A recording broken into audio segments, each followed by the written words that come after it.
We're going to talk about how to become more self-honest, how to apply this newfound self-honesty to your career or purpose in life, and namely, how to escape the obnoxious 9-to-5 if that's what you want to do. So today, we're going to give you the 7 practical action steps for how to practice self-honesty. Hi, I'm Jennifer. I'm a recovering 9-to-5er, and I'm here to help you get real and heal so that you can move forward with your true purpose and passion in life. Come along with me and leave that 9-to-5. Many of us resist being honest because the truth often leads to change, and we're not ready for that change. We don't think we can handle the truth. It feels unsafe or overwhelming. We might feel emotional or financial insecurity, and we aren't sure if we can make the jump that it's going to take to create change. But the thing is, you can implement change in small doses so that you gradually grow into the new, bigger, better, stronger, more secure, more confident person that we know we really are inside. The first action step I have for you today is to acknowledge both the good and the bad in your life. If this seems ominous or like it might be difficult to undertake or it's confusing for you, you may benefit from checking out my last video where we focused on 8 ways that you can begin to recognize that you're being dishonest with yourself. You may have to end up taking personal responsibility. And that can be tough to admit, I have not made the greatest choices.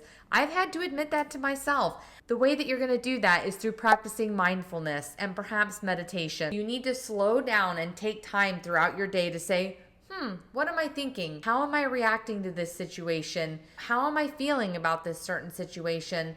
And that will call a mindfulness to your thought process. Another practice that can be really beneficial is meditation. Slowing down and taking time, even if it's just 5 to 10 minutes, to sit quietly, focus on your breath, and allow your mind to practice the action of thinking and then letting go of thoughts.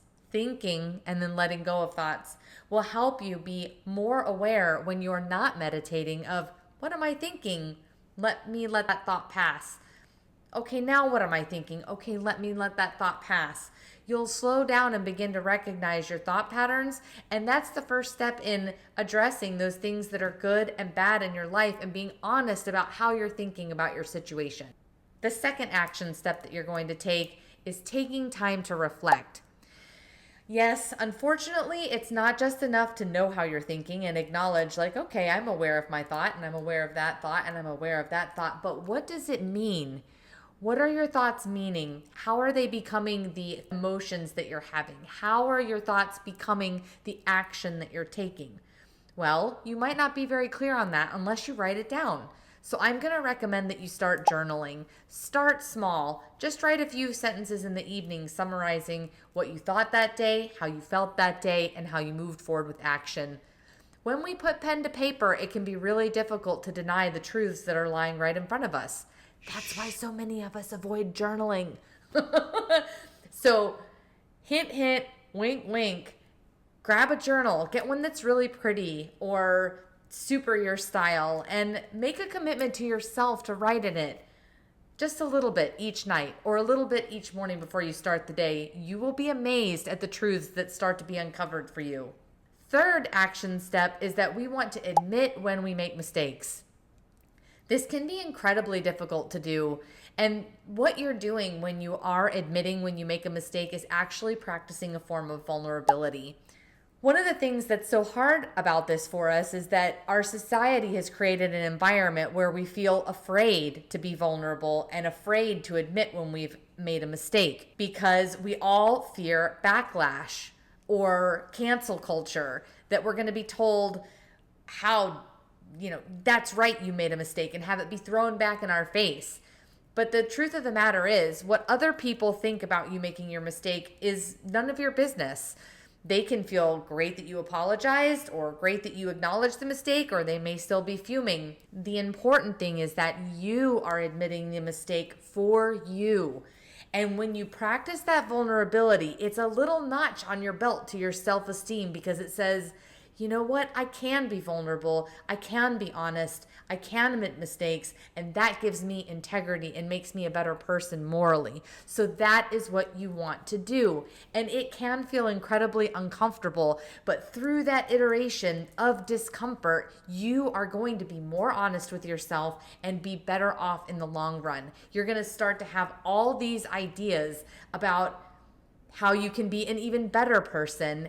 And the ultimate goal, of course, is to be that better person so that you can help other people be better people, just like what I'm trying to accomplish with you right now here. The fourth action step that I want you to take to be more self-honest is to improve your self-care. I don't know why it is, but when we're being dishonest and lying to ourselves, it's almost like our psyche knows that we're not honoring what we truly are or how we truly feel, so we might as well not take care of ourselves.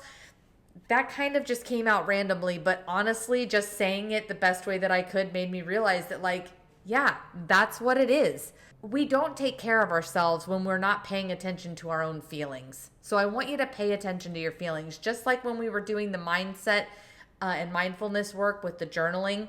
As soon as you're seeing your thoughts, think about, how am I feeling emotionally about this? And then honor that. Go easy on yourself. Take time for you to make sure that you're sending yourself the message that you are okay and I will take care of myself and I will take care of me. Now, we don't want to be hyper independent, but that can be a really great step in being honest with yourself. I'm going to be honest about how I feel and I'm going to honor that. And the way that I'm going to honor that is I'm going to take better care of myself. I have really been making strides in this recently, and I can't tell you how good it feels to feel your self-worth increase because you're honoring your feelings and then the subsequent self-care that ensues. I've been taking much better care of my skin, and it's not just about the skincare, right? And I don't even have that many steps in it, and I use all natural products because that's what I believe in. But it's like the ritual of taking care of myself, of honoring my face, which is how I present to the world. It's been so nurturing for me, and it's me being really honest about loving myself. And there's me being vulnerable with you guys by sharing and disclosing how I do that. So see how it all starts to funnel together. Like, use me as your example. If I can do this, you can do this. The fifth action step that I want you to take is finding someone you trust to be open with you. So many of us are going through life not being honest with ourselves and hiding and staying silent about it. And I'm going to do a video coming up soon about silence and secrecy and how it is so detrimental to our progress. More to come on that. But you really need to find a teacher, a friend, a loved one, a mentor, or even a spirit guide if you're into that kind of thing, which I happen to be, and it's lovely, to open up to and share what you're going through and your perspective on things. Because when you share your perspective with that other party, they can look at the situation from the outside in objectively without all of the emotional turmoil and history that you've got on board. I've gotten some of my best comfort and advice from people who weren't even necessarily trying to give me advice, but just reflected back my situation to me so that I could see it more clearly. When I could see that information more clearly, I was able to be another step more honest with myself about, okay, so maybe that's how it's really looking and what can I do about it? Sixth action step to be more honest with yourself is make sure that you're avoiding overthinking and self-blame.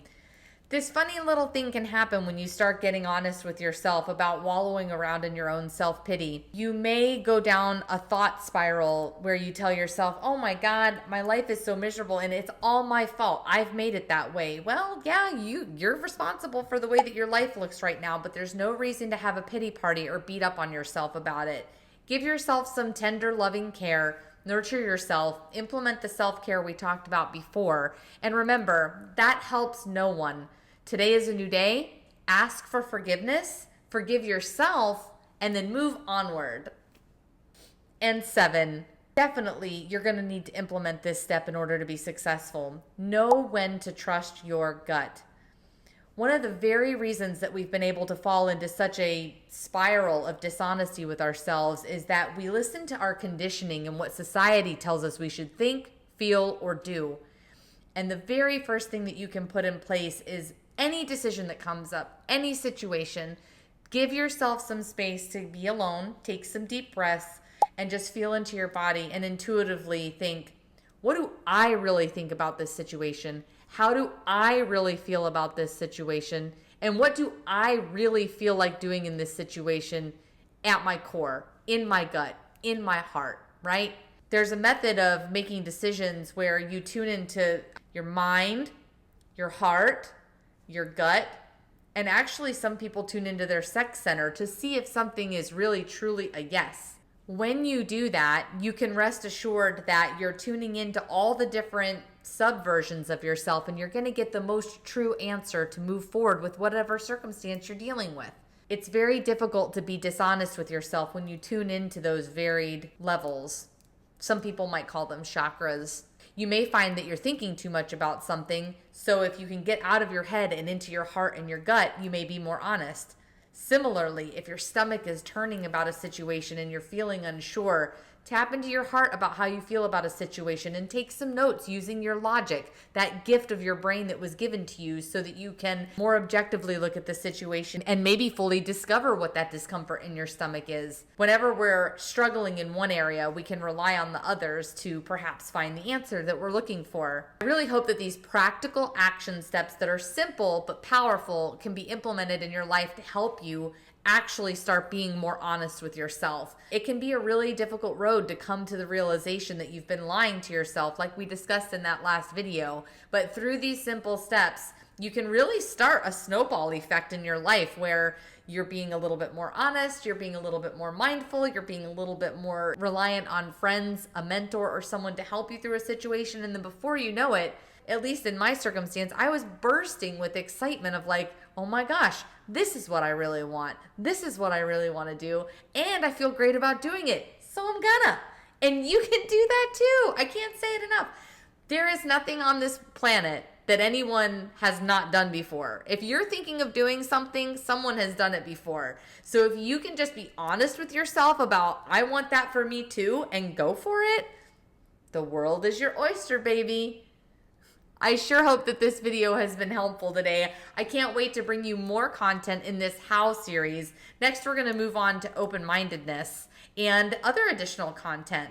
If you found this video supportive, please give it a like and a subscribe so that we can share this information with other people who are suffering and are looking in kind of a lost fashion for their purpose in life, and especially those people who feel imprisoned by their 9-to-5 like I was. Let's get them out of there. Let's get you out of there.